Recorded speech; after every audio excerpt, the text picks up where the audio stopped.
Nanghihinang nakahiga sa isang hospital bed si Lola Carmen. Siyang ina sa binan ni Eliza. Nakahawak ito sa kamay ni Eliza na tahimik na nakaupo lamang sa kanyang tabi. Si Eliza Annalyn Buenaventura ay 28 years old. Siyang asawa sa isang apo ni Lola Carmen. Mabait, maganda, may katangkaran at malumanay na babae si Eliza na kahit hindi sila kadugurang matanda ay mas paborito pa siya nito kaysa sa sariling apo na asawa ni Eliza. Sinabi po sa akin ng nurse na gusto niyo po akong kausapin, Lola. Ikaw lang bang pumunta rito? Oo, Lola. Nasa work si Dwayne eh. Kumusta po pala kayo? Pinapakain po ba kayo ng tama rito sa ospital? Sabihin niyo sa akin kung hindi. Oo naman. Pero mahina na talaga ang katawan ko. Hindi ko alam kung hanggang saan ang buhay ko, iha. Lola naman, huwag niyo po yung sabihin. Ayoko pa pong mawala kayo. Mamimiss kayo ng anak ko tsaka gusto ko pa pong marinig ang mga kwento ninyo. Pero hindi talaga natin mapigilan ang takbo ng buhay, iha. Kaya pinapunta kita rito dahil may importante akong sasabihin sa iyo. Ano po yun, Lola? Patungkol sa yamang inipon ko. Gusto kong sa'yo mapunta ang yamang iyon. Po? Matagal ko na itong pinag-isipan at alam kong hindi ako magkakamaling piliin ka. Pero Lola, paano ang anak ninyo? Si Tita Susan at saka ang apo niyong si Dwayne. Hindi ba't silang mas may karapatan sa yaman ninyo? Alam ko, Eliza. Pero hindi nararapat na mapunta sa kanila ang yaman ko. Anak ko si Susan pero ayoko mapunta lamang sa wala ang lahat ng pinaghirapan ko. Kilala ko ang aking anak. Lumaki siyang matigasin ng ulot, nagmana sa kanyang papa. Ayokong abusuhin niya ang lamang aking yaman. Kaya hindi ko ibibigay sa kanila. Dahil gusto ko ikaw ang hahawak sa yaman ko. Pero Lola, hindi man kita kadugo.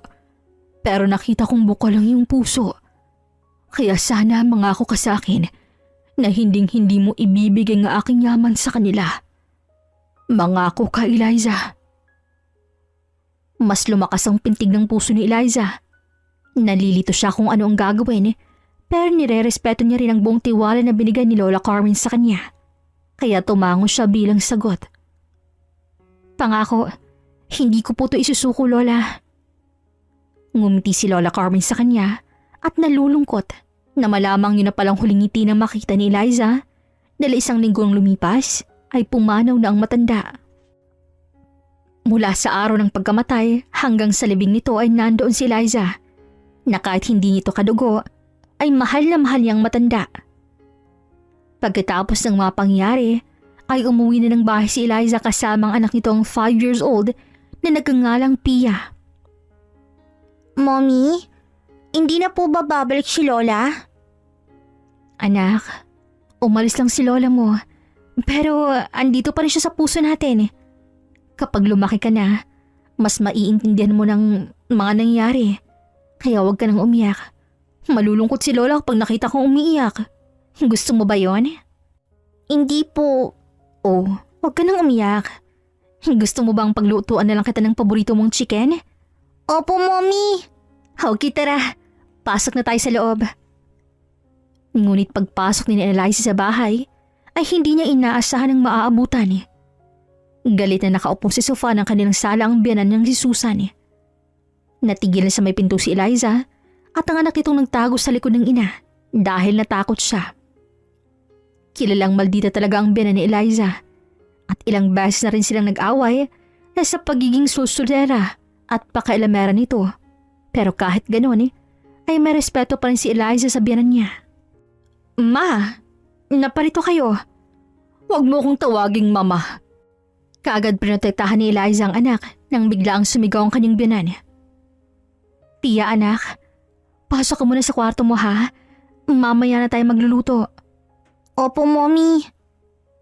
Mabilis tumakbo ang anak ni Eliza patungo sa taas. At nang maiwan na sina Eliza at Susan sa sala, ay napakunot-noo siya. Tita, bakit po kayo nandito? Hindi man lang po kayo nag-text sa pupunta kayo. So sinasabi mong hindi na ako welcome dito? Hindi naman po sa ganon. Sus, ang dami mong satsat.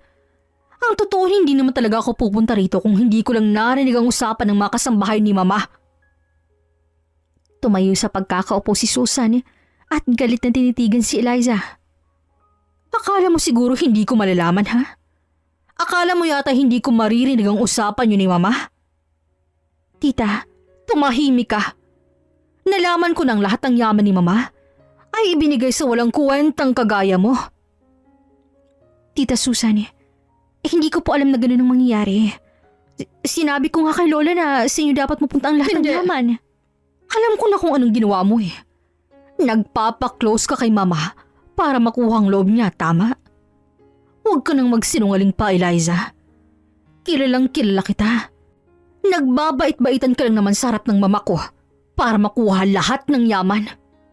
At ngayon nakuha mo na. Ano? Masaya ka na, ha? Masaya ka na? Malakas na tinapon ni Susan ang hawak niyang bag patungo kay Eliza, kaya natamaan ang braso nito. Nanginginig sa takot si Eliza dahil hindi niya inaasahang ganun ang mangyayari. Tita Susan, hindi ko po pinilit si Lola. Wala pa akong ginawa. Tumahimik ka, sinungaling. Anong nangyayari dito? Natigil ang alitan nilang dalawa nang dumating ang asawa ni Eliza si Dwayne. May katangkaran nito, isang businessman at mama's boy. Oh, Ma, andito ka pala. Hindi ka tumawag sa akin na pupunta ka rito. Mabuti namat dumating ka na. Sumasakit ang ulo ko sa ginagawa ng asawa mo. Eliza, what's happening here? Wala, Dwayne. May konting gulo lang. Ang totoo ayaw mo lang malaman ng asawa mo na lahat ng yaman ng lola niya. Imbes na mapunta sa amin, napunta sa'yo. Tita Susan and Dwayne, let me explain. What? Totoo bang narinig ko, Eliza? How come the inheritance of my grandma went on you? Well, at the first place, I am her grandchild. Dwayne, ito kasing nangyari. Isa lang ibig sabihin nun. Plano mo talaga kaming traidorin. Nagpaawa kay Mama bago siya namatay, tama? Tita Susan, I couldn't do such thing. Palusot ka pang babae ka. Tita, totoo pong mga sinasabi ko. Akala mo yata maluloko mo ako. Ewan ko nga kung bakit pinakasalan ka nitong anak ko eh. Tita, huwag na po tayong pumunta sa ganyang usapan. Hindi eh. Sumusobra ka na. Mom, please calm down. And you, Eliza, go upstairs. And we will talk about this matter later on. Nanginginig na naglakad paalis si Eliza. Wala siyang magawa kundi umakyat sa taas at habang paakyat siya, naririnig niya pa rin ang sulsulang ina nito sa kanyang asawa. Ewan ko sa'yo kung bakit mo pinili yan. Marami namang mas maganda at sexy. Diyan ka pa sa babaeng yan. Pweh, ewan ko sa'yo. Mom, kumalma ka. Baka marinig ka ni Eliza. Pero rinig niya na iyon. Palihim niyang hinawi ang kanyang luha at nagpatuloy sa paglakad papunta sa taas. Mommy? Oh anak, bakit wala ka sa kwarto mo? Hindi ba sabi ko hintayin mo ko ron? Mommy, inaway ka po ba ni Tita Susan? Wala baby, hindi kami nag-aaway. Nag-usap lang kami ni Tita Susan mo. Then why are you crying, Mommy? Kaagad hinawi ni Eliza ang luha sa kanyang mga mata at umiling. May dumilang sa mata ko, anak. Oo nga pala. Gusto mo di ba ng chicken? Gusto mong order na lang tayo? Gusto mo ng Jollibee? Yes, Mommy. Okay, go to your room muna. O-order na si Mommy. Naiwang nakatayo roon si Eliza. Napasandal siya sa pader at naglabas ng mabigat na buntong hininga habang pinipigilan ang sarili dahil tila tinapakan ng kanyang respeto kanina. Sumapit ang 10:00 ng gabi. Nakatulog na rin ang kanyang anak kaya lumabas na siya sa kwarto ng anak. Ngunit naabutan niya naghihintay rin ng asawa niyang si Dwayne. Dwayne, hindi ka pa ba matutulog? Mag-usap tayo, Eliza. Tungkol ba daw kanina? Dwayne, mas mabuting magpahinga muna tayo. Huwag kang mag-alala. Ikakwento ko naman sa'yo lahat-lahat eh. So sinasabi mong totoo nga? Na sa'yo napunta ang yaman ni Lola? Mahal, Baka marinig ka ni Pia. Kung ganun, dun tayo mag-usap. Pero mahal, pagod ako. Bukas na... Aray! Mahigpit na hinawakan ni Dwayne ang braso ni Eliza at baka sa mukha nito ang inis sa asawang si Eliza. Si Eliza na may nagulat sa naging reaksyon nito. Dwayne, ano ba? Nasasaktan ako. Bitawan mo ako. Anong ginawa mo ha? Bakit napunta sa'yo ang pera? Sabihin mo sa akin. Hindi ko nga alam, Dwayne. Wala akong ginawa. Kinausap lang ako ni Lola Carmen na sa akin ibigay ang yaman niya. Huwag mo akong lokohin, Eliza. Totoo nga. Bakit hindi ka ba naniniwala? Tinakwil ni Eliza ang kanyang kamay mula kay Dwayne. Nagulat nga ako nang malamang bakit sa akin pa napunta eh. Nagsasabi ako ng totoo. Wala akong ginawa para ibigay sa akin ni Lola ang milyong pera, Dwayne. Sige, sabihin na nating may tiwala nga siya sa'yo. Kung ganun bilang asawa mo, ibigay mo sa akin ang pera. O, ano? I-transfer mo lahat ng pera sa bangko ko. Hindi mo ba yun naiintindihan? Asawa kita. May karapatan ako sa'yo. Kaya sa ayot sa gusto mo, akin na ang pera. Dwayne, teka lang naman. Hindi ko inaasahang sasabihin mo yan. At saka, hindi ko naman ipagdahanapot sa iyo. Di akin nasabi. Napakuyom ng kamaw si Eliza sa bailing. Hindi ko to ibibigay sa iyo. Anong sabi mo? Muling naalala ni Eliza ang pangako niya kay Lola Carmen na hindi ito ibibigay kay Dwayne at lalong-lalo na kay Susan. Nangako ako sa lola mo na hindi ito ibibigay sa inyo dahil yun ang sabi niya. Tangina, sabi ko na nga ba? Mga hayop talaga kayo, no? Isa na rin yung matandang yun. Dwayne, huwag mo ang pagsalitaan ng ganyan si Lola. Tsaka, dahil lang sa pera magkakaganyan ka na? Parang hindi na ikaw ang Dwayne kilala ko. Hindi na tuloy ni Eliza ang kanyang mga sasabihin nang mahigpit siyang hawakan ni Dwayne sa pisngi. Talagang hindi mo lang talaga ako lubusang kilala, Eliza. Kaya kung ako sa'yo, ibigay mo na sa akin ang pera. O baka gusto mong magkamatayin tayo rito? Nagulat at natakot si Eliza sa naging sambit ni Dwayne bago siya bitawan at naglakad paalis habang naiwan siya roong nanginginig sa takot. Lumipas ang ilang araw ay walang imikang naganap sa mag-asawa. Hindi na rin umuwi ng bahay si Dwayne na naging katanungan ng kanilang anak na tila hindi na alam ni Eliza ang irarason dito. Mommy? Where's Daddy po? Nasa work si Daddy eh. Baka bukas uuwi na siya. Pero Mommy, you told me yesterday na ngayon po siya uuwi. Are you lying to me, Mommy? Nasasaktan si Eliza sa saad ng anak dahil tila hindi nito nadadala sa mga rason niya. Pero hanggat kaya niyang itago ito sa anak ay gagawin niya. Pia anak, listen to Mommy, okay? Daddy is working. He's working for you to be happy. Para makabili tayo ng chicken and toys. Here, Daddy loves you so much. Kaya don't be sad na, okay? Sorry na, Mommy. Oh, maglaro ka muna roon. May asikasuhin na muna si Mommy sa baba. Napabuntong hininga si Eliza at nangangamba na rin dahil halos mag-iisang linggo nang hindi umuwi si Dwayne sa bahay nila. Habang nagliligpit ng mga damit si Eliza, ay isang tawag ang kanyang natanggap at mula ito sa kanyang katrabaho. Oh, Mare, napatawag ka. Eliza, hindi naman sa nangyayang ako sa buhay mo, ha? Bakit? Anong meron? Kasi si kumparing Dwayne, nakita ko sa tapat ng store ko. May kasamang dalaga. Ayun oh, ang sexy nga eh. Akala ko kaibigan niya lang o kamag-anak. Pero kung makakapit sa braso parang hindi naman ganun. Oh, ano? May kasama siyang babae? Teka ha, picturean ko tapos send ko sa'yo.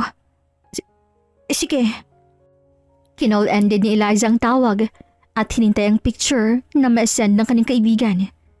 At ilang segundo lang ay na-send na ito at kitang-kita sa larawan ng kanyang asawang si Dwayne kasamang isang babaeng hindi kilala ni Eliza. Nagsimulang manginig ang kanyang mga kamay at iisa lamang ang ibig sabihin doon. May kabit ang kanyang asawa. Yaya, Yes po, ma'am. Pakibantayin mo na si Pia. May pupuntahan lang ako. Kapag nagtanong siya kung saan ako pupunta, sabihin mo nga may binili lang ang mommy niya. Okay po, ma'am. Dali-daling lumabas ng bahay si Eliza at pinaharurot ang kanyang sasakyan patungo sa sinasabing katapat na store kung saan makikita sa larawan na magkasama ang kanyang asawa at kabit nito. Nang marating ang lokasyon, ay kaagad niyang nahagilap ang sasakyan ni Dwayne. Kaagad siyang lumabas ng sasakyan at pinasok ang isang shop ng mga alahas. At doon, kitang-kita niyang magkahawak kamay si Dwayne at ang kabit nito. Babe, gusto ko nito. I'll buy it for you, babe. Ano pang gusto mo? Ito rin. At saka, aray! Hindi natuloy ng babae ang kanyang mga sasabihin nang may humilas sa kanyang buhok at ito'y walang iba kundi si Eliza. Eliza? Hayop ka? Hayop kayong dalawa? Eliza, bitawan mo siya. Lalo ka na! Malakas sa sinampa ni Eliza si Dwayne na siyang naluluha sa revelasyong nasaksihan. Kaya pala hindi ka na umuwi sa bahay ng halos 1 linggo na? Kasama mo palang kabit mo? Kabit? Dwayne, what's happening here? You told me you're single. Nagkakamali ka. Asawa kong kinikirengking mo. Mga hayop kayo. May anak na naghihintay sa bahay tapos ito ang maaabutan ko? Eliza, stop it. You want me to stop? You want me to fudging stop even though I am deeply hurting, Dwayne? Kaya pala gusto mo makuha lahat ng pera para igastos sa babaeng yan? Eliza, I said enough. Yes, enough. We are enough too. At wag na wag ka nang babalik sa buhay namin ni Pia. Aalis akong kasama siya. At hindi ko ibibigay ang yaman na pinamana sa akin ni Lola dahil sa karumihan mo. Tapos na tayo. Magsama kayong mga hayop kayo. Dali-daling lumabas ng shop si Eliza. Maraming nakausisa sa kanilang dalawa pero wala na siyang pake. Tila nabubulag na siya sa luhang kusang nahuhulog sa kanyang mga mata.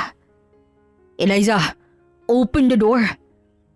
Kumatok pa talaga si Dwayne sa pinto ng kanyang sasakyan. Pero mabilis na pinaharurot iyon ni Eliza upang bumalik na sa bahay. Paulit-ulit na siyang tinatawagan ni Dwayne pero hindi niya ito sinasagot hanggang siya marating ng muli ang bahay at tumakbo papasok sa loob. Yaya? Oh, ma'am, nandito na po pala kayo. Where's Pia? Tell her na aalis na kami. Po? Pero kasi... Parang narinig kong aalis. Natigilan sa paglalakad si Eliza nang marinig ang boses ng kanyang binan. At hindi nga siya nagkamali. Nakakross ang mga braso nito at mataring nakatingin kay Eliza. Aalis ka kasama ang apo ko? Saan naman? Hindi man lang ba ito alam ng anak ko na asawa mo? Mahigpit na napahawak si Eliza sa kanyang cellphone na kahit gusto niyang itikom na lang bibig at hindi na sumambat pa si Binan ay hindi niya na napigilan. Ayaw ko man po sanang sumagot sa inyo dahil mataas pong respeto ko sa ina ng aking asawa. Pero punong-puno na ako. Pinipigilan ko lang lahat ng sulsul niyo patungkol sa akin. Mga reklamo at masasakit na salitang binibigay ninyo. Pasalamat nga kayo may respeto ako sa inyo eh. Dahil kung hindi ko pipigilan ang sarili ko. O, anong sabi mo? Pagod na ako sa lahat ng sinusumbat niyo na para bang kayong nagpalakit nag-alaga sa akin. Huh, anong klaseng asawa ka? Nababaliw ka na. Kayo ang baliw.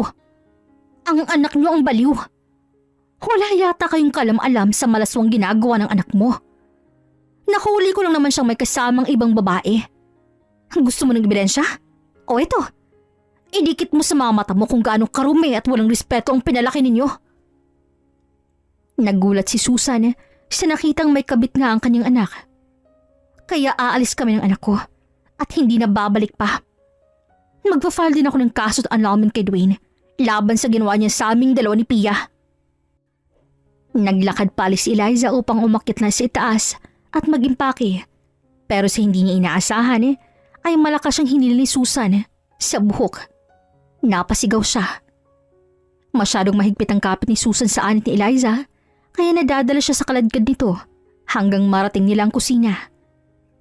Nakakapit sa pintuan si Eliza pero sinipa siya ni Susan kaya napabitaw siya at nadapa sa sahig. Hindi pa ako tapusing babae ka. At sa hindi inaasahan ni Eliza ay malademonyong kinuha ni Susan ng isang kaldero na may mainit na tubig, nakakakulo lamang. At diretsong tinapon to ni Susan sa mukha ni Eliza. Napasigaw at napahiyaw si Eliza. Napahiga siya sa sahig habang tila kinakain ng kumukulong tubig kanyang makinis na balat. Walang tigil siya sa pagsigaw na tila sinusunog ang kanyang mukha. Kasabay naman doon ang pagdating ni Dwayne na hindi makagalaw sa mga nasaksihan ang anak niyang si Pia na umiiyak sa sinapit ng ina. Dwayne, hindi ko sinasadya. Aksidente siyang natapunan ng kumukulong tubig. We need to bring her to the hospital now. Yaya, makibantay kay Pia. Matulungan mo ako. Patuloy sa pagyak si Eliza habang pasikreto namang napangiti si Susan na siyang sangkot sa nangyari. Kaagad na agapan ng doktor ang sugat sa mukha ni Eliza. Ngunit dahil sa temperatura ng tubig na dumapos sa kanyang balat, ay naging malaking ang epekto nito sa kanyang mukha. Walang malay na nakahiga si Eliza sa hospital bed habang nakatali ng bandage ang buong mukha niya. Magiging matagal pa bago gumaling ang sugat sa kanyang mukha. Lalo pat 100 degrees Celsius na mainit na tubig ang kanyang natamo. Kung ganun, buhay pa ba siya noon? Maswerte't nadala niyo agad ang pasyente rito sa ospital. Mabuti naman kung ganun. Salamat, Doc. May excuse. Naiwan doon ang maginang Susan at Dwayne. Pinagmamasta ng walang malay na si Eliza. Ma, ano ba kasi nangyari? Bakit siya nadapuan ng mainit na tubig? Kasi yumuko siya. Tapos aksidente niyang natamaan ng hahawakan ng kaldero. Kaya ayun. Pero sabi ni Yaya, nag-aaway kayo. Totoo ba yun? Nag-aaway? Nako, hindi Hindi kami nag-aaway. Nag-uusap lang naman kami. Huwag kang maniwala sa mga babaeng yun. Mga chismosa. Buti na nga lang at nadala ko siya kagad dito. Saglit na kinabahan ang ina ni Dwayne dahil munti ka na siyang mabuking na siya talagang nagtapon ng mainit na tubig. Habang pinagmamasta ng anak, ay naalala niyang sinabi ni Eliza patungkol sa kanyang nalaman. Dwayne, totoo ba na may ibang babae ka? Natigilan si Dwayne at hindi nakasagot dahil guilty siya na totoong may kabit siya. Hindi ko sinasadya yun, Ma. Malungkot ako. Hindi ko alam kung anong ginagawa ko ng mga panahong yun. Kumalma ka, anak. Wala kang dapat ipaliwanag.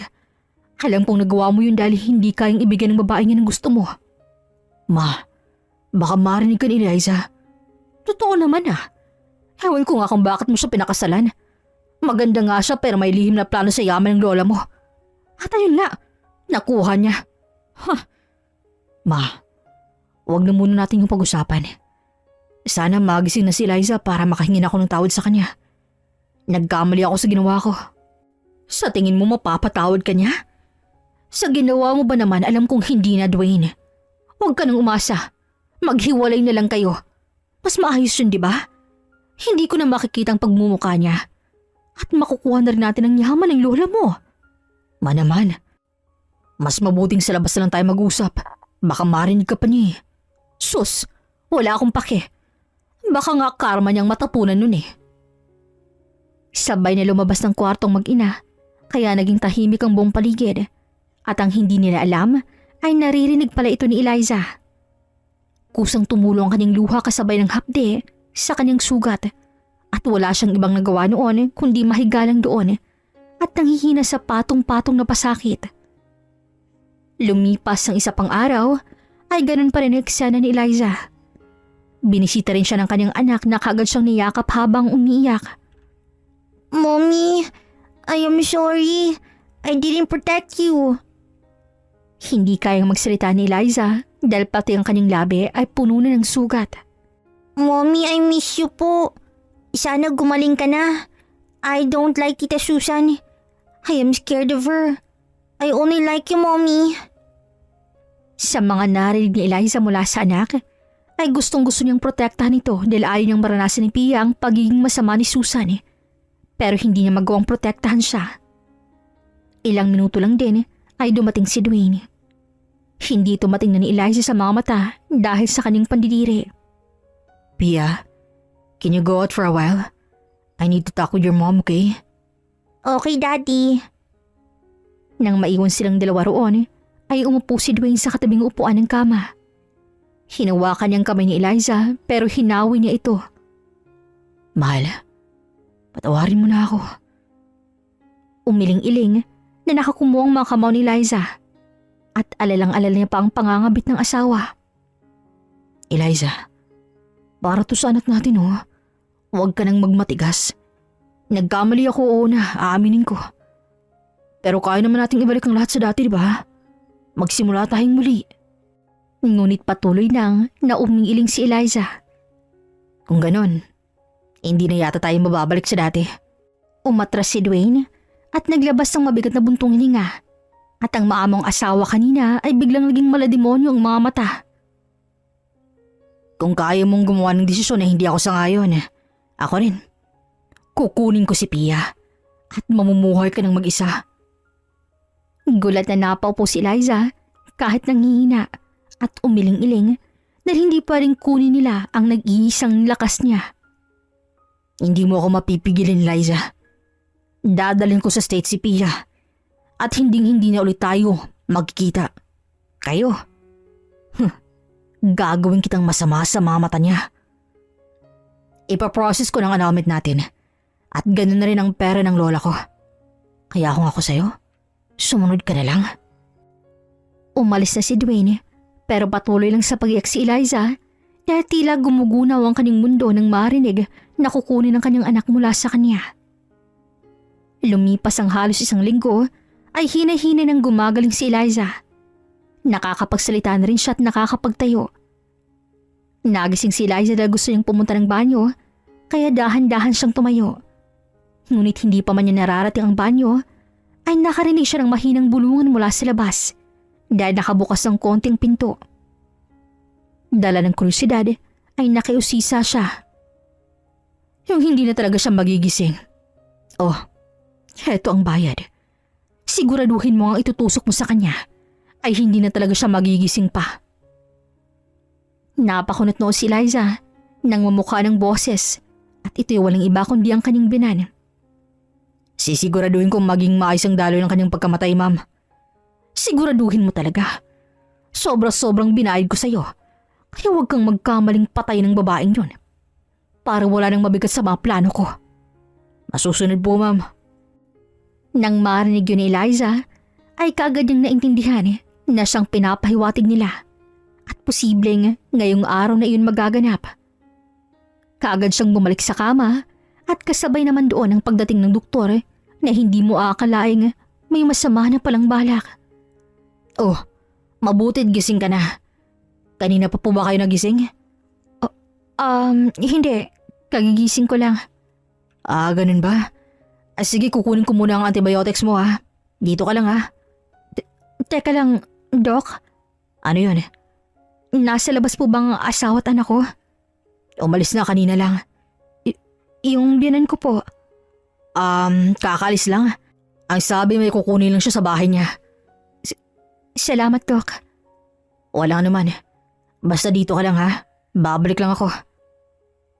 Paglabas ng doktor sa kwarto, ay lumakas ang pintig ng puso ni Eliza. Kailangan niyang tumakas dahil kung hindi, mamamatay na siya. Hinay-hinay niyang binuksan ng pinto at tahimik na huwing bumungad sa kanya dahil gabi na. Walang pag-alinlangang tumakbo pa alis si Eliza. Hindi na siya lumingon pa at bahala na kung saan siya dalhin ang kanyang mga paa. May ibang napapatingin na dahil sa kanyang itsura pero wala siyang paki. Ang plano niya na lang ay makatakas sa kamay ng papatay sa kanya at kunin ang anak na si Pia at lumayo sa lugar na yon. Pero dala ng sakit na pasan niya ay tila nahihilo siya at nawawala ng lakas. Nilalamig din ang kanyang mga paa dahil wala siyang tsinelas na suot.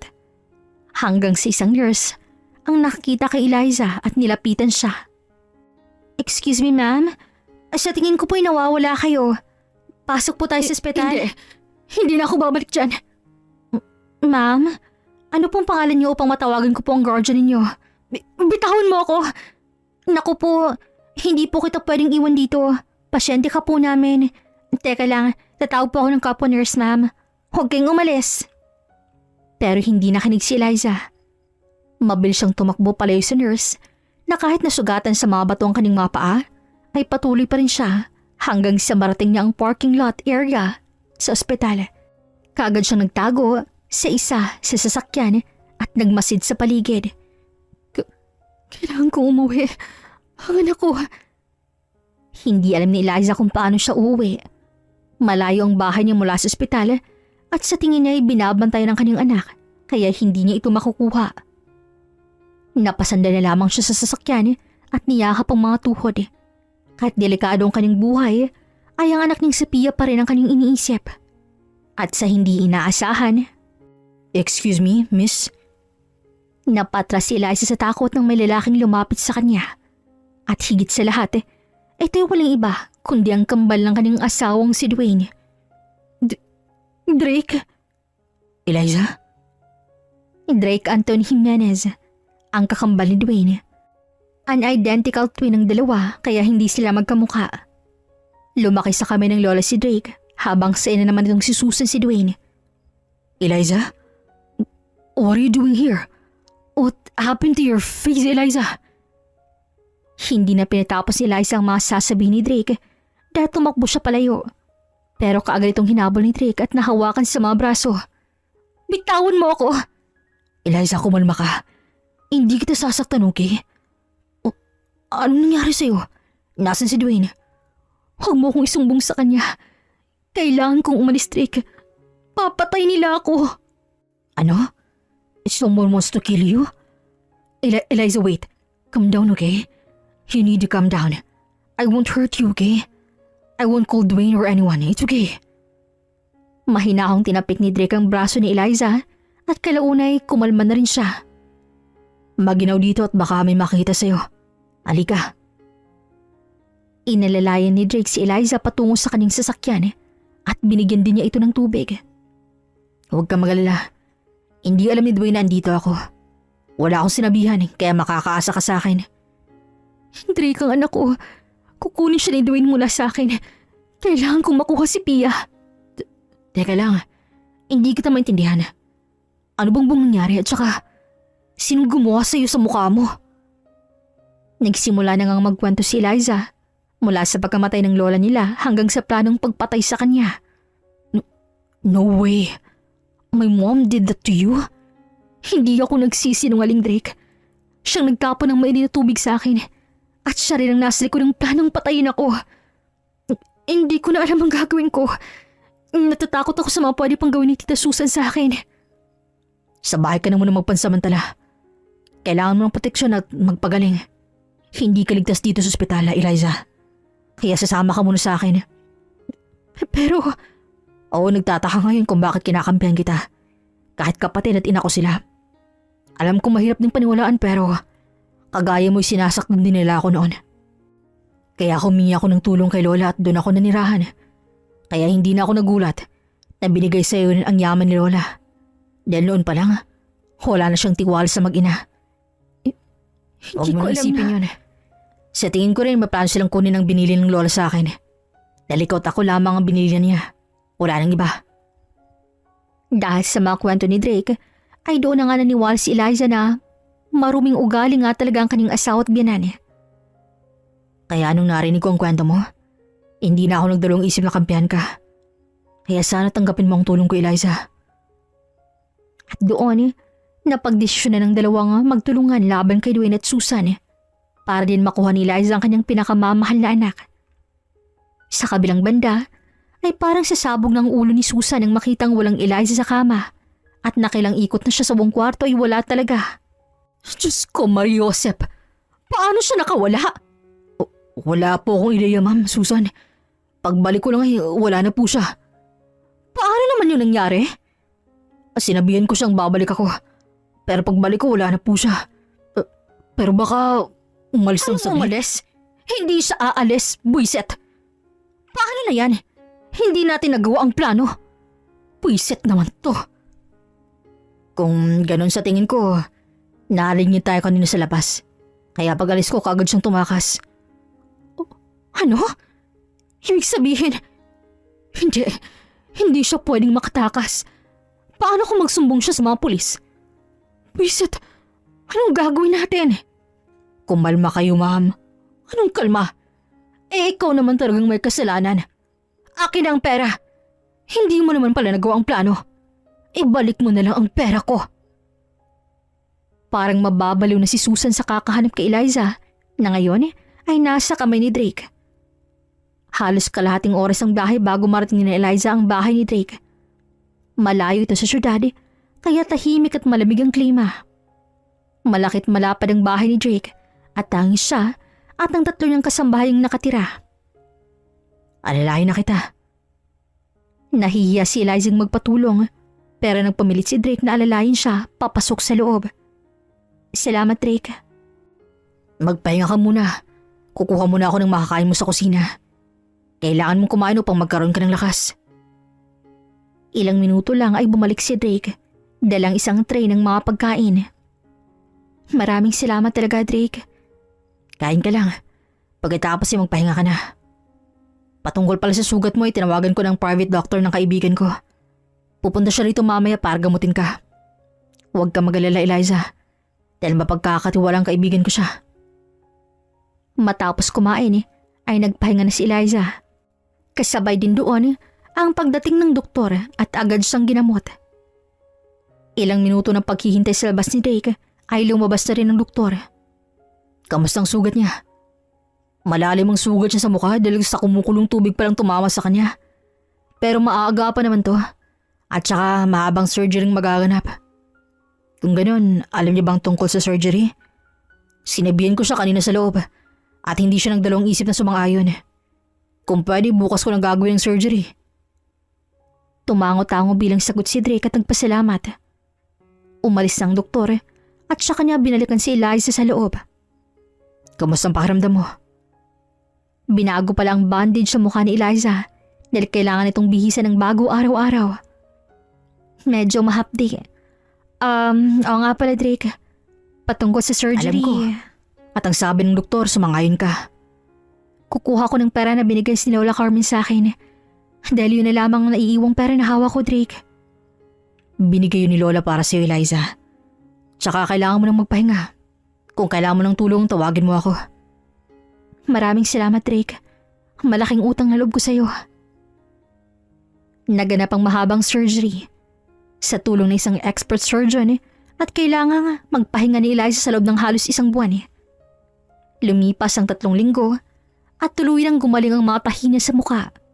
At nang iharap ni Drake ang salamin kay Eliza, ay gusto niyang maiyak sa tuwa dahil bumalik sa dati ang kanyang muka at tila hindi ito dumaan sa malubhang insidente. Mabuti naman successful ang naging surgery. And I hope you're happy too, Eliza. Hinaplos ni Eliza ang kanyang muka at sa muling sandali ay napangiti siya. Kung hindi dahil sa tulong mo, hindi ako makakabalik sa dating ako. And it's also because of your determination. By the way, what will be your plan now? Kukunin ko muna si Pia mula sa kanila at kapag nakuha ko na siya, doon ko nasisimulan ang pagpapahirap sa kanila. Patungkol kay Pia, ako nang bahalang kumuha sa kanya dahil hindi ka dapat nila makita kagad, Eliza. Tumango-tango bilang sagot si Eliza at nagpasalamat. Maya-maya pa'y umalis na si Drake upang puntahan ang anak ni Eliza habang naiwan naman siya sa bahay upang makapag-isip. Sa bahay ni Dwayne kung saan kasalukuyang nakaupo sa sahigang batang si Pia na patuloy sa pag-iyak.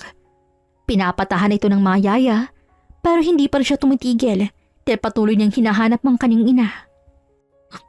Mommy! Gusto ko pong makita si Mommy! Tana, Pia. Hindi namin alam kung saan ang mama mo. No! Mommy! Pwisit! Ano ba yung maingay na yan? Kakababa lamang ni Susan sa hagdan at naabutan niyang umiiyak ang apo niya. Pero imbis na patahanin ito, ay dumadagdag siya sa kakaiyak ng bata. Sabing tahimik? Hindi ka talaga tatahimik? Mommy! I want Mommy! Patay na ang mama mo. Matitigas ang ulo niyong dalawa. Halika rito. Hawak-hawak ang isang stick na kahoy ay pinalo niya ito sa puwet ng bata na mas kinayak habang ang dalawang yaya ay naawang pinapanood ng bata at walang magawa sa kasama ni Susan. Mommy! Sabing tumahimik Mom, ka. stop. Ipapalo na sana si Susan ng stick pero kaagad itong napigilan ng kakarating na si Drake. Kinuha niyang stick mula sa kamay ng ina at itinapon ito. Drake? What are you doing to her? Bakit mo siya pinapalo? Anong sabi mo? Hoy, tigilan mo ako. Ikaw ang basta-basta nalang sumusulpot sa pamamahay ko. Umalis ka rito. Hindi ako alis hanggat hindi ko nakukuha si Pia mula sa'yo. Anong? Agad tumakbo si Pia patungo sa kanyang tito at mahigpit itong iyakap habang nanginginig ang mga kamay. Ayos ka lang, Pia. Umiiyak na umiling si Pia kaya saglit na napapikit si Drake at pinigilan ng galit sa ginawa ni Susan. Anong sabi mong hindi ka aalis hanggat hindi mo nakukuha si Pia? Kung ganito lang palang trato mo sa apo mo, mas mabuting ako nilang mag-alaga sa kanya. Nang sa gayon hindi mo na masasaktan si Pia. Ha, talaga? Sabi ko na nga ba, isa ka sa magiging sakit sa ulo eh. Pia, punta ka muna sa car ni Tito ha. Hintayin mo ako ron. Dali-daling tumakbo si Pia palabas at naiwan doon ang mag-ina. Manaman, bata yung kaharap mo. Hindi ka ba naawa? Anak siya ng babaeng kinamumuhian ko, kaya tumahimik ka, Drake. Kaya nga, kung galit ka sa mag-inang yon, ay mas mabuting ilayo ko na lang si Pia sa'yo. Nang sa ganon ay hindi lumaking may galit ang batang yun sa'yo, ma. Dahil ayokong mag-ayos siya sa akin na walang ibang naranasan kundi pasakit mula sa'yo. Malakas na sinampal ni Susan si Drake, pero imbis na ipakita ni Drake ang galit, ay nanatili lamang siyang kalmado. Kahit sampalin mo man ako ng ilang beses, wala akong paki. Basta sa ayos sa gusto mo, ako ang mag-aalaga kay Pia pansamantala. Alis na kami. Tumalikod na si Drake at hindi na lumingon pa. Pagkatapos, ay mabilis niyang pinaharurot ang sasakyan palayo. Are you okay, Pia? Are you hungry? Do you want to eat something? Tito Drake, gusto kong makita si Mommy. Totoo po bang sinabi ni Lolong wala na po si Mommy? Pinagmasdan ni Drake ang nakakawang inusenting mga mata ng anak ni Eliza. I want you to calm down, Pia. At alam mo ba kung bakit kita kinuha roon? Upang magkasama na kayo ng mommy mo. Really, Tito? Oo, kaya wag ka nang umiyak, okay? Matulog ka muna sa biyahe para pagdating natin sa bahay, yayakapin mo si mommy. Abot tayong ang ngiti ng bata at maya-maya lang ay sumunod din ito na matulog saglit. Lumipas ang halos isang oras ay narating na rin nila ang bahay. Hawak kamang pumasok sina Drake at Pia doon. At doon, nakatayong naghihintay ang walang iba kundi si Eliza. Mommy? Ako nga, Pia. Halika! Mabilis tumakbo si Pia at nagsalubong ang mahigpit nilang yakap sa isa't isa. At ganun din ang luha sa kanilang mga mata. Diyos ko, mabutit okay ka lang, anak ko. Mommy, I miss you po. Miss na miss din kita, anak. Mahal na mahal ka ni Mommy. Habang emosyonal lang mag-ina, ay pinanood ni Drake kung kaano katibay ang pagmamahal na meron silang dalawa na hindi niya naranasan hanggang ngayon. Pero kahit ganon, ay masaya si Drake na makitang nasa mabuting kalagayan na ang anak ni Eliza. Sumapit ang gabi, ay pinatulog na ni Eliza ang anak. Lumabas muna siya saglit upang lumanghap ng preskong hangin at naabutan doon si Drake na nagmumuni-muni. Hindi ka rin ba makatulog? Napalingon si Drake sa kararating lang na si Eliza at inalukan ng upuan. Salamat. Hindi rin Masyado yatang maraming nangyari ngayon. Kapag kailangan mo ng tulong, huwag kang magdadalong isip na lapitan ako, Drake. Mula ngayon kasangga mo na ako. I appreciate that. By the way, how are you and Pia? Okay naman, pinatulog ka na. Medyo nalito lang siya sa mga nangyayari kaya ipinaintindi ko sa kanya't nangako rin siya na isisekreto ang mga nilaman pansamantala. Mabait na bata si Pia. Mabuti nagmana siya sa'yo, no? Ikaw din. Ang layo ng ugali mo kay Dwayne at Susan. Nagmana kaya ata kay Lola Carmen. Well, I was happy too that I didn't inherit my mom's attitude. Kung ganun, maraming salamat at nagmana ka kay Lola. Thank you for helping me, Drake. We are not yet starting. When will you start your plan? Bukas na bukas ko sisimulan. Lumipas ang umaga. Malakas na pinaharurot ang sasakyan ni Dwayne kasamang babae nito na hindi niya hinihiwalayan. Kasalukuyang kausap sa telepono ni Dwayne ang kanyang inang si Susan. Ano? Kinuha ni Drake si Pia? Bakit naman nangyari yun? Huwag mong sabihing pinalo mo na naman siya. Ano ba? Saan ka ba talaga kakampi ha? Mas mabuting umuwi ka na muna rito. Hindi na muna ako makakauwi dyan. May business meeting kami mamaya. Kailangan akong dumalo. Alam mo namang, malapit nang malugi ang business ko, ma. Kapag nangyari yun, ewan ko na lang. O siya, ayusin mo sa trabaho. Hindi ko na talaga alam saan kukuha ng pera kapag naghirap tayo. Napabuntong hininga si Dwayne nang matapos ang tawag. May problema ba, babe? Ang kaninang nakasimangot ay bigla siyang ngumiti nang tanungin siya ng kanyang girlfriend. Wala naman, babe. By the way, where do you want to eat later? Depende sa'yo. Nagbigay ng matatamis na salita ang dalawa at dahil doon ay biglang bumangga ang kanilang sasakyan. Ah! Tangina, ano yun? Ouch! My head! Reset. Hawak-hawak ang ulo ay lumabas ng kanyang sasakyan si Dwayne at nakita ang likurang bahagi ng sasakyan niya nasira at higit sa lahat ang nakabanggay tumakas at pinaharurot ang sasakyan palayo. Anak ng... Sa kabilang banda ay nakasandal sa isang pader ng shop si Eliza. Naghihintay na dumating ang kausap niya at ilang minuto lang din ay dumating na ito sakay ng isang magarang sasakyan. Sumakay doon si Eliza kung saan isang lalaking nakasuot ng mask ang nagmamaneho. Kamusta? Nabangga ako na. Hindi nagagana ang sasakyan na yun. At nagkaroon na rin sila ng minor injuries. Papunta na yata sila ng ospital. Mabuti naman. Here. Isang makapal na envelope ang inabot ni Eliza at naglalaman yon ng libu-libong pera. Maraming salamat, Miss Eliza. Make sure no one will find this out. Opo. Pangiting lumabas ng sasakyan si Eliza dahil naging successful ang unang plano at iyon ay ang banggain ng sinasakyang sasakyan ni Dwayne at ang kabit nito upang hindi matuloy ang business meeting ng kanyang ex-husband.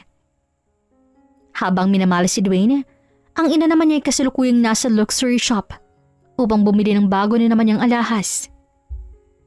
Ito po ang latest necklace namin, ma'am. Gawa sa totoong gold at diamond ng bato na to. How much? 800,000. Nabilaukan si Susan sa presyo dahil ang pera niya ay hindi man lang hahati sa presyong yun. Never mind. Ayoko sa style eh. Pagraraso ni Susan, kahit ang totoo ay hindi niya lang afford ang halaga nito at sa huli ay napunta siya sa mababang presyo ng mga alahas. Well, ito man ang kaya ko lang bilhin. Pwes, balang araw mabibili ko rin ng 800,000 na yun kapag nakuha ko ng pera kay Eliza.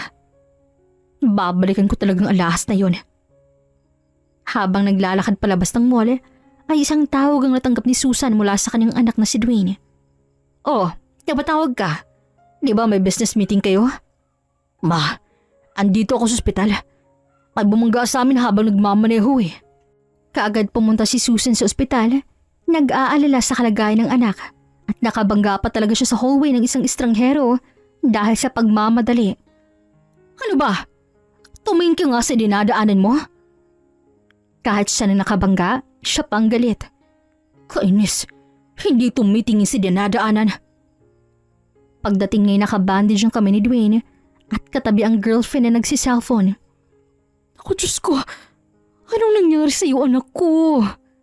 Ma, may bungga sa amin tapos tumakas. Bakit mo pinatakas? Paano natin makukuha ng pera dahil hospital ka? Yun nga eh. Tita, kumalma po muna kayo. Gusto niyo po ba ng kape? Buti na lang nandyan yung maganda mong girlfriend. Ay, okay lang ako, iha. Ma, paano na yan? Hindi na tuloy ang business meeting. Hindi ko na alam kung paano maisasalba ang business ko. Diyos ko, minalas ka naman kasi, Dwayne. Baka karma mo na yan. Oh, bakit ako lang? Dapat ikaw din ah. Huwag mo kong isali dyan. Kakabili ko lang ng alahas. Gusto mo makita?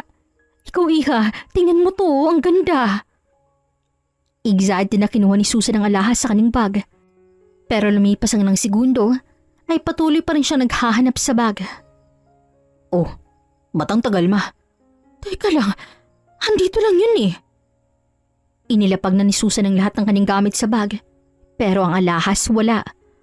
Anak lang. Teka, huwag mong sabihin nila akong alahas mo. Punyeta, sinong nagnakaw? Parang mawawala sa kanyang sarili si Susan nang malamang ang bagong bili niyang alahas ay ninakaw lang. May lumapit po ba sa inyo na tao? Baka nahabot sa bag. Napaisip naman si Susan at napalaki ang kanyang mga mata nang mapagtantong ang lalaki na bangga niya kanina sa hallway ay siyang nakasalamuha niya. May nabangga ako kanina. Tumingin siya sa bag ko. Hindi pwede. Yung alahas ko. Tila kinarma ka na rin, ma. Tumahimik ka. Ang akala nila ay karamang naranasan nila. Pero ito pala ay kagagawan lahat ng paghihiganti ni Eliza. Ito yung alahas, ma'am. Inabot ng lalaking isang alahas na nasa box kay Eliza. This looks cheap, but this will do. Here, thank you so much. Binigyan ni Eliza ng makapal na envelope ang lalaki at siyang nagpasalamat at umalis na. Ano na kayang nararamdaman niya ngayon na ninakaw ang minamahal niyang alahas? Mahinang natawa si Eliza at saka binigay ang isa-isang pulubing alahas at naglakad na paalis. Pero hindi pa doon nagtatapos ang paghihiganti niya dahil may mga nakaabang pa. Oh, hinay-hinay lang. Naisipang umuwi na lang ng mag-ina dahil baka tataas pa ang gastos nila sa ospital kapag nagtagal sila roon, lalo pat naghihirap na sila. Habang nakaalalay si Susan sa anak, ay natigilan sila ng magsalita ang girlfriend ni Dwayne. Babe, tita, what are those? Parang mahuhulog ang panga ni Susan nang makitang puno ng vandalism ang pader ng kanyang bahay. Ano yan? Bakit maganyan ang bahay ko? Tila isang bakanting lote ng bahay ni Susan at may mga nakasulat doon patungkol sa kasamaan nila. Ma, bakit may ganyan ang bawat pader? Hindi ko alam, anak. Sinong gumawa kaya niyan? Tila napapahiya ng mag-ina dahil may mga kapitbahay nang nakatingin at ang iba'y pinipicture ng bahay nila. Hoy! Magsialis kayo! Huwag niyong picturean, he! Alis! Parang sisabog sa galit ang ulo ni Susan. Nabitawan niya ang kanyang anak at sinubukang kuskusin ng pader pero hindi ito natatanggal. Patuloy na nagskaskandalo si Susan habang sa hindi kalayuan ay nakangiting pinagmamasdan lamang ito ni Eliza. Katabing inutusan niyang i-vandalize ang bahay nila. Here's the money. Thank you po, ma'am. Galit na galit po yata ang nagmamayari ng bahay. Deserve nilang magalit. Ang problema, hindi nila alam kung sinong gumawa. Maya-maya isang tawag ang natanggap ni Eliza mula kay Drake. Nahatid ko na sa school si Pia. Kamusta? Thank you, Drake. Okay naman. Nagawa ko na isa-isa ang plano ko. Okay. Make sure you'll go home safe, ha? Or do you want me to get you? No, I'm fine, thank you. May bibisitahin pa ako saglit. Okay. Tawagan mo ako kung pauwi ka na, ha? Drake? Yes? Thank you. Ilang beses mo na yung sinabi sa akin. It's my pleasure to help you. Nagpaalam silang dalawa sa isa't isa at saka umalis na rin si Eliza nang natapos ang kanyang mga plano ngayong araw. Dala-dalang isang bouquet ng bulaklak ay bumisita siya sa puntod ni Lola Carmen at nagpasalamat sa lahat ng kanyang nagawa. Lola, salamat po sa tiwala niyo sa akin. Miss na po kayo ni Pia. Sana'y nasa maayos kayong kalagayan ngayon. Alam ko pong maling paghiganti sa parang ganito. Pero hindi po sapat na hayaan ko na lamang silang tapakan ako ng ganun lang. Pangako po, Lola, ibabalik ko lahat ng pera. Pagkatapos ng mga pangyaring to, kakayod ako upang maibalik ang pera ninyo. Maraming salamat po, Lola. Hapon na nang makauwi si Liza at naisipang mag-celebrate kasama ang anak at si Drake. Wow! May birthday po ba, Mommy? Wala naman, anak. Gusto ko lang kumain tayo ng sabay. Oh, Drake, nandyan ka na pala. Halika, kain tayo. Oh, is it your birthday today? I don't think so. Wala lang to. Gusto ko lang kumain tayo ng sabay. Sa isang mesa ay masayang kumakain silang tatlo. Puno ng kwentuhan at tawanan ang nangyari hanggang napunta sa seryosong usapan ng naging sagot ng anak ni Eliza. Mas gusto ko po rito kasama si Titi Drake, Mommy. Ayoko na po kay Daddy Tita Susan. Pwede po, Mommy, dito na lang po tayo. Tapos si Tito Drake na lang po ang daddy ko. Muntik nang mabilaukan si Eliza at natigil naman sa pagkain si Drake. Saglit na nagtingin na ng dalawa bago nag-iwasan ang tingin habang si Pia ay pangiting pinagmamasta ng dalawa. Sige na, Mommy. Si Tito Drake na lang po ang daddy ko. Anak? Sure, I will be your daddy, Pia. I will take care of you. Napatingin si Eliza kay Drake at sa hindi itatangging masaya siya sa kanyang narinig. Sumapit ang gabi ay nakatulog na si Pia habang nililigpit naman ni na Drake at Eliza ang mga kalat sa sala. Tahimik lamang silang dalawa pero pinutol ito ni Drake. About earlier. Sorry kung nasabi ko yun ha. Dapat hindi ako nagdedesisyon ng ganun lang. Okay lang, Drake. Actually, thankful nga ako dahil dumating ka sa buhay ni Pia. Thank you talaga. Pasensya ka na sa kakambal ko ha. I never wanted to see him treating you and Pia like that way. Hang mabuti nakaalis na kami sa kamay niya. Pati nga ako nagulat sa biglang pagbago niya. He was never like that before. He was a sweet and kind man. Naalala ko pa, palagi siyang nag-iiwan ng letters, chocolates, at snacks sa mesa ko ng college. Hindi ko talaga malalaman na siya yun kung hindi niya sinabi. Pero nagbago siya ngayon. Hindi ko na siya kilala. Pasensya ka na. Medyo madaldal yata ako. Drake, ayos ka lang? Ang kaninang nakangiting Drake ay hindi na nakagalaw at halo-halo ang kanyang emosyon. Drake, are you okay now? So, you didn't know? Ha? Patungkol saan, Drake? Eliza, ang taong nagbibigay sa'yo ng mapagana at sulat ng college ay hindi si Dwayne. Oh, ano? Pero sinabi niya sa... Teka, ibig sabihin nagsisinungaling siya? Kung ganon, sinong lalaking yon? Eliza, it was me. I was the one who always gave you those. Tila nang wala ng lakas ang mga tuhod ni Eliza sa revelasyong nalaman. I don't have the courage to confess to you. So I decided to like you secretly first. But I never knew my twin brother could do such thing. I never knew he would betray me on you. Hindi na nila napigilan ng maluha dahil halos 10 taon na palang nasa loob ng kalokohan ni Eliza at tumalo yung pagsisisi sa kanyang sistema. Dahil ang lalaking pakakasalan at mamahalin niya pala sana ay walang iba kundi si Drake. Sorry, hindi ko alam, Drake. Kusang niyakap ni Drake si Eliza na patuloy sa pag-iyak dahil tila buong buhay niya niloko siya. Ang lalaking totoong minamahal pala ni Eliza ay ang kakambal pala ng kanyang ex-husband na si Drake. Sumapit ang ilang araw ay mas nagkalapit ang loob ng dalawa habang ang paghihigante ay hindi pa natatapos. Dahil isang malaking pasabaw ang nakaabang sa mag-inang Susan at Dwayne. Are you sure you'll go first? Oo, kaya ko to, Drake. Good to know. You can do it, Eliza. Sa mismong birthday party ni Susan magaganap ang malaking pasabog sa isang hotel at hindi na makapaghintay si Eliza ang magawa ang kanyang plano. Happy birthday, Ma'am Susan. Ang bongga naman ng birthday mo. Ako pa.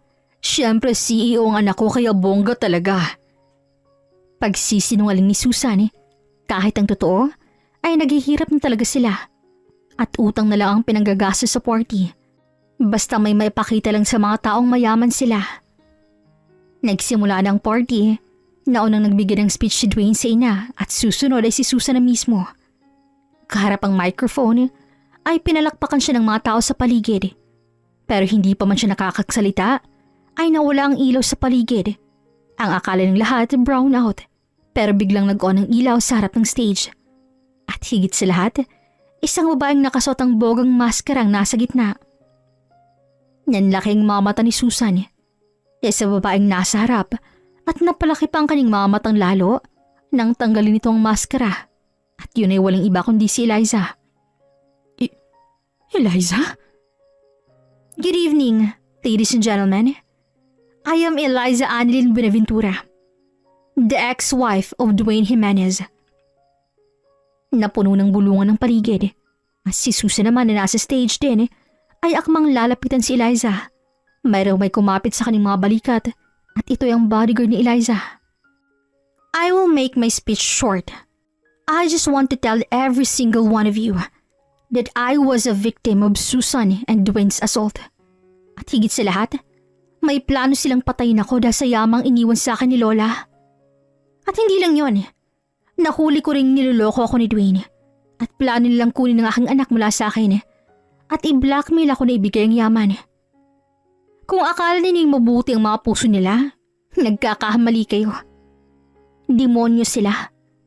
At kung ako sa inyo, mag-iingat ako sa kagaya nilang mga manloloko at hindi sila patatawarin. Tumahimik ka! Malakas na hinawa ni Susan ang bodyguard kaya nakatakbo siya palapit kay Eliza. Pero bago pa siya masasampal, ay sinampol ni Eliza ang cake sa pagmumukha ng kanyang binan. Yan, kainin mo yan hanggang sambulunan ka sa lahat ng kasamaan mo. Imbis na maging mabuting binan ka, maging mabuting lola sa anak ko. Mas masahol ka pa sa demonyo. Eliza, anong ginagawa mo dito? Lumapit din si Dwayne, pero malakas siyang sinampal ni Eliza na tila lalabas na ang kanyang kaluluwa. Isa ka pa? Hindi sapat ang sampal na yan sa lahat ng panulokong ginawa mo sa akin. Akmang sasabunutan na sana ni Susan si Eliza, pero napigilan nito nang kararating lang na si Drake. Drake? Huwag niyong subukang saktan si Eliza. Dila akong makakalaban ninyo. Anong kalokohan to? Huwag na kayong magmangmaangan pa. Tumigil na kayo sa mga ginagawa ninyo. Dahil ako'y biktima rin ng pang-aabuso ninyo. Sarili kong pamilya siyang nagbigay takot sa akin buong buhay ko. At ngayon, hindi ko hahayaang may mabiktima pa kayo. Kasabay doon ay ang pagdating ng mga pulis na mas nagpagulo sa paligid. Bakit may mga pulis? Anong ginagawa nila rito? Nandito lang naman sila upang hulihin kayong dalawa. Dahil baka nakakalimutan niyo ng lahat. Ang mga ginagawa niyo sa akin. Pinusasin sina Susan at Dwayne na sumisigaw sa takot at pilit kumakalas. Susan at Dwayne Jimenez, kayo inaaresto sa salang pananakit, tangkang pagpatay kay Miss Eliza Buenaventura, adultery at panggagaya ng pagkakakilanlan. May karapatan kayong manahimik. Ano mang sasabihin niyo ay maaaring gamitin laban sa inyo sa korte. Sumisigaw si Susan at Dwayne, pero hindi ito pinapakinggan ni Eliza dahil alam niyang iyon ang mas makakabuti. Maya-maya lang ay tumahimik ng paligid. Okay ka lang? Hindi ka ba nasaktan? Okay lang ako, Drake. Mahigpit na niyakap ni Drake si Eliza habang kinakaladkad ng mag-ina patungo sa police station. Lumipas ang ilang session ng kaso ay guilty ang naging resulta ng mag-ina. Kaya abot langit ang saya ni na Eliza at Drake dahil may hustisya na rin naranasan nilang pagkanulo. Bumisita si Eliza kay Dwayne dahil may importante itong sasabihin. Isang salamin ang pagitan nilang dalawa. Nakaposes ang kamay ni Dwayne at patuloy na humihingi ng tawad kay Eliza. Eliza, hindi mo ito magagawa sa akin. Sorry ka na lang. Nagawa ko na. At nagawa ko yun dahil mali ka. Hindi mo na ako masasaktan pa, Dwayne. Hindi mo na lang pala ako niloko ng isang beses. Dahil niloko mo rin ako noon. Buong buhay kong pinagsisisihan ito na hindi pala ikaw ang lalaki sa likod ng mga nag-iiwan sa akin ng sulat ng college. Ang tanga ko sa parting naniwala ko sa iyong hayop ka. Kaya mabulo ka dyan sa kulungan at hinding-hindi kita mapapatawad. Mamumuhay kami ni Pia ng normal habang ikaw mabubulok dito. At iyon ang huling araw na kinuusap ni Eliza si Dwayne. Dahil simula nung araw na yon ay lumuwas na ng ibang bansang mag-inang Eliza at Pia kasama si Drake at doon sila namuhay ng payapa.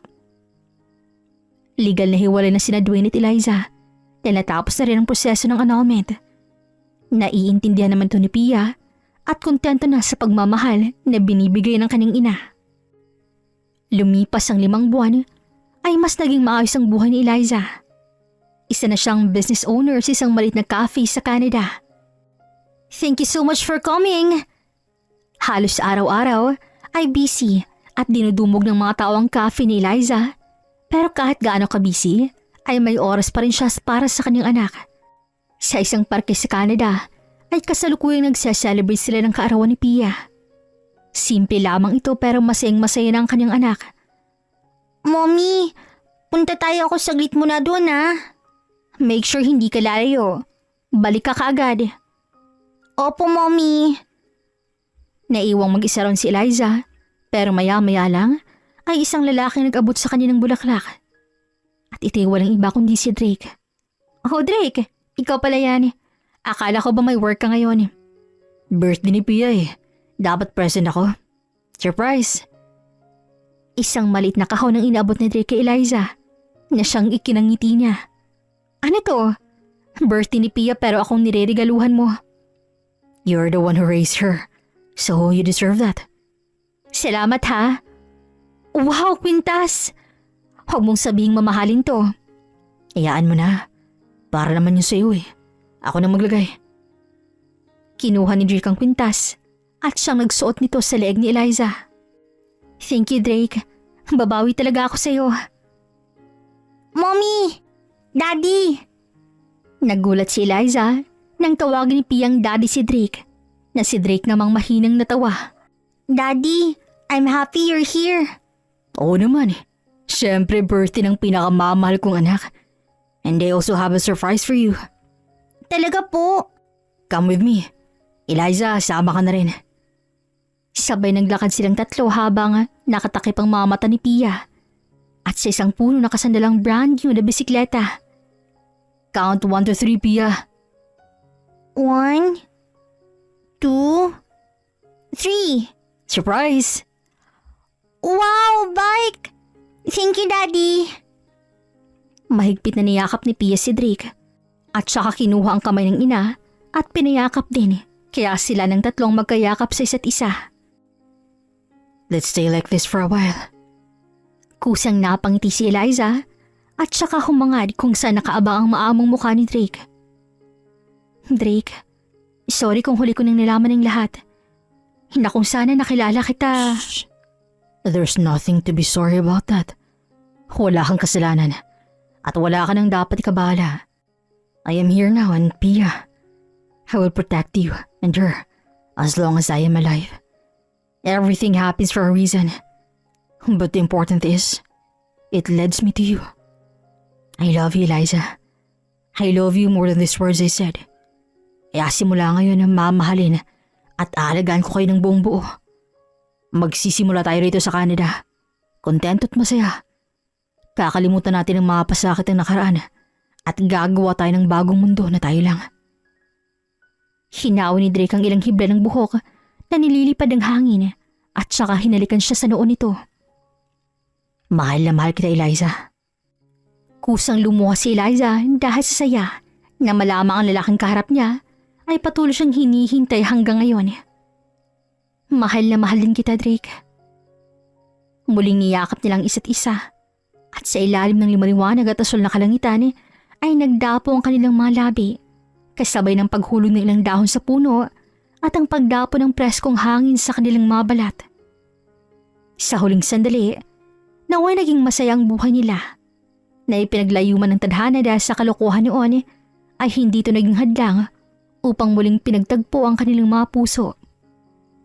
Naging mahina man sisimula si Eliza pero hindi yun naging hadlang upang siya ay maghiganti laban sa pagkakanulo. Hindi niya hinayaang aapakan lang siya buong buhay Kaya muli siyang tumayot lumaban kasamang lalaking mamahalin siya habang buhay at ang anak niyang ipagmamalaki niya hanggang sa pagtanda. Namuhay ng simpit masay silang tatlo at kalaunay kinasal sila Eliza at Drake at naragdagan ng bagong miyembro ang kanilang pamilya. At ito ay isang malusog na baby boy na pinangalanan nilang Philip.